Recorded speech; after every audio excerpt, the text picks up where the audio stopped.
Shalom, jumpa lagi dengan saya Gerald Manurib dalam Breaking News Rohani saat ini. Dan kali ini kita akan mempelajari perumpamaan Yesus tentang hakim yang tak benar. Di mana dalam perumpamaan ini kita akan belajar bersama mengapa sering doa kita kepada Allah sepertinya terhalang. Kemudian dalam perumpamaan ini juga kita akan menemukan apa sebenarnya rahasia doa itu dijawab. Namun sebelumnya, saya ajak kita berdoa untuk meminta tuntunan kuasa Roh Kudus Tuhan. Mari berdoa. Bapa di sorga, saat ini kami memohon tuntunan-Mu.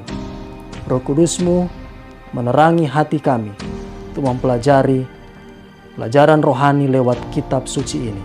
Di dalam nama Yesus Kristus. Amin. Perumpamaan Yesus tentang hakim yang tak benar dapat kita temukan di dalam Injil Lukas pasal 18 ayat 1 hingga ayatnya yang ke-8. Sebelum kita belajar lebih jauh, mari kita pelajari sedikit latar belakang dari perumpamaan ini. Sebelum Yesus menyampaikan perumpamaan ini, maka kita bisa lihat pada Injil Lukas pasal 17, pasal sebelumnya, Yesus membicarakan beberapa nasihatnya kepada murid-muridnya. Dan jika kita perhatikan pada ayat 20 hingga ayat 37, Yesus membicarakan tentang kedatangan kerajaan Allah. Dalam hal ini Yesus sedang berbicara tentang kedatangannya pada kali yang kedua. Yang hingga saat ini peristiwa ini merupakan harapan terbesar bagi kita sebagai murid-murid Yesus sekarang ini. Menjelang kedatangannya yang kedua kali itu, banyak tantangan bahkan penderitaan yang akan dialami. Dan hal itu sedang terjadi saat itu. Dan bukan tidak mungkin sedang juga dialami oleh sahabat-sahabat sekalian. Mungkin ada di antara Anda yang sedang menderita karena sakit. Karena ada masalah pekerjaan. Ada masalah keluarga, ada masalah pergaulan, ada masalah anak, ada masalah pelayanan jemaat, dan lain sebagainya. Untuk hal-hal itulah, Yesus kemudian mengutarakan perumpamaan ini, yang semoga ini juga boleh menjadi sebuah pelajaran bagi kita, di mana kita selalu diajak untuk tidak jemu-jemu berdoa. Itulah sedikit latar belakang perumpamaan yang Yesus sampaikan untuk kita dalami saat ini. Mari kita lihat bersama perumpamaan tersebut di dalam Lukas pasal 18 ayatnya yang kedua dan seterusnya. Kita bisa baca bersama-sama. Katanya, dalam sebuah kota ada seorang hakim yang tidak takut akan Allah dan tidak menghormati seorang pun. Dan di kota itu ada seorang janda yang selalu datang kepada hakim itu dan berkata, "Belalah aku terhadap lawanku." Beberapa waktu lamanya hakim itu menolak. Tetapi kemudian ia berkata dalam hatinya, "Walaupun aku tidak takut akan Allah dan tidak menghormati seorang pun, namun karena janda ini menyusahkan aku, baiklah aku membenarkan dia, supaya jangan terus saja ia datang dan akhirnya menyerang aku." Kata Tuhan, "Camkanlah apa yang dikatakan hakim yang lalim itu. Tidakkah Allah akan membenarkan orang-orang pilihannya yang siang malam berseru kepadanya? Dan adakah ia mengulur-ulur waktu sebelum menolong mereka? Aku berkata kepadamu, ia akan segera membenarkan mereka. Akan tetapi, jika Anak Manusia itu datang, adakah ia mendapati iman di bumi?" Saudara sekalian, perhatikan dalam perumpamaan ini Yesus memperkenalkan seorang hakim. Dan hakim yang digambarkan oleh Yesus di sini adalah hakim yang tidak mempedulikan. Seorang hakim yang tidak menaruh kasihan kepada orang yang menderita. Dalam perumpamaan ini, orang yang menderita itu adalah seorang perempuan janda yang sangat miskin, tidak mempunyai siapa-siapa lagi, tidak mempunyai jalan untuk memulihkan nasib hidupnya yang malang itu. Perempuan ini kemudian datang kepada seorang hakim sambil mendesak agar perkaranya dapat diterima oleh sang hakim. Dan berulang-ulang kali perempuan itu datang kepada sang hakim. Tetapi berulang-ulang kali juga sang hakim menolak perkara sang janda dengan sikap angkuh, bahkan mengusir perempuan itu dari ruang pengadilan. Hakim itu tahu bahwa perkara perempuan itu benar dan sebenarnya ia dapat dengan segera menolongnya, tetapi ia tidak mau melakukannya. Sang hakim ingin menunjukkan kekuasaannya, menggantungkan perkara perempuan itu agar perempuan itu akan berhenti untuk datang. Tetapi dalam perumpamaan ini yang terjadi adalah sang perempuan itu tidak pernah kecil hati, tidak pernah ciut, dan tidak pernah putus asa.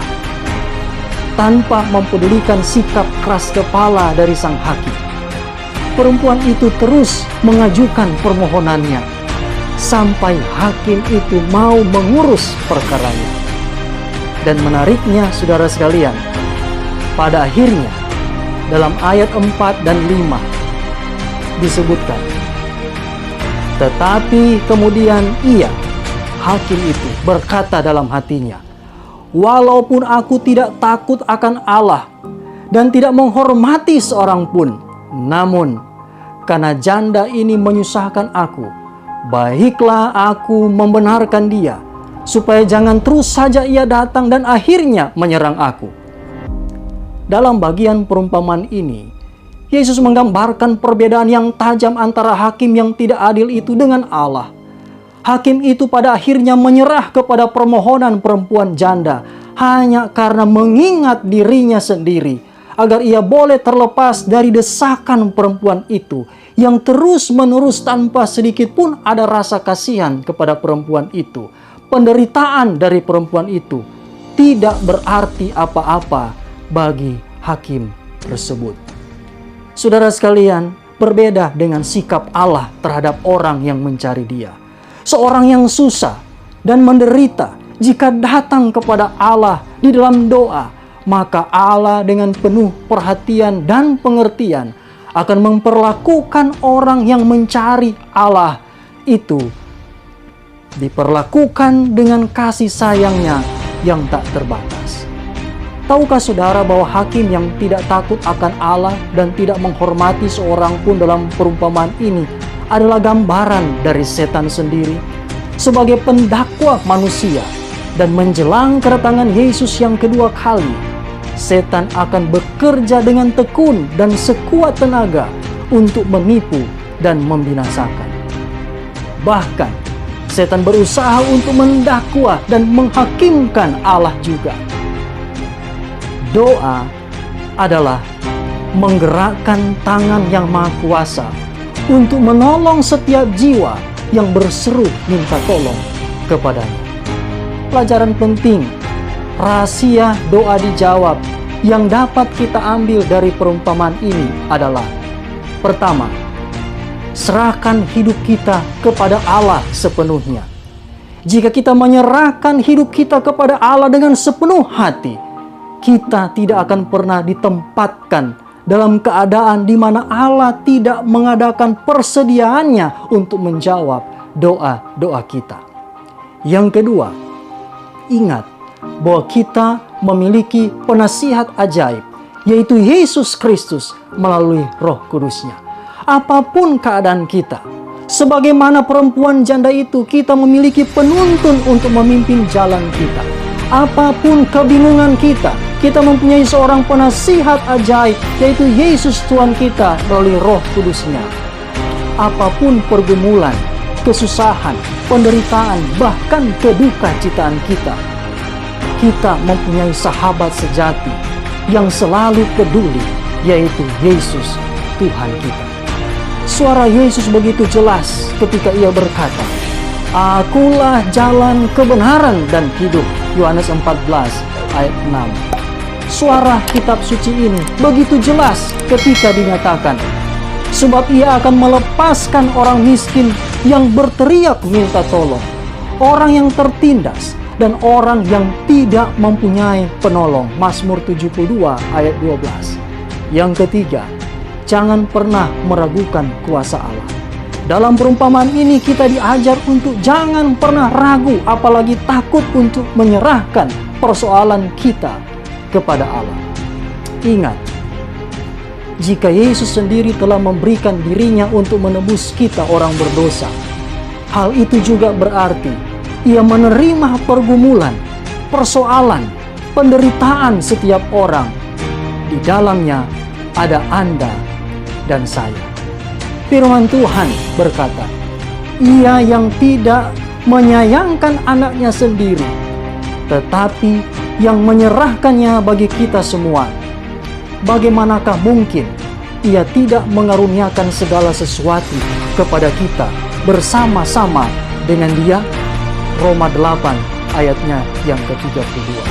Pertanyaan bagi kita, apakah Yesus mampu menggenapi firman-Nya sendiri yang indah ini untuk menguatkan, menghibur, dan menjawab segala doa kita?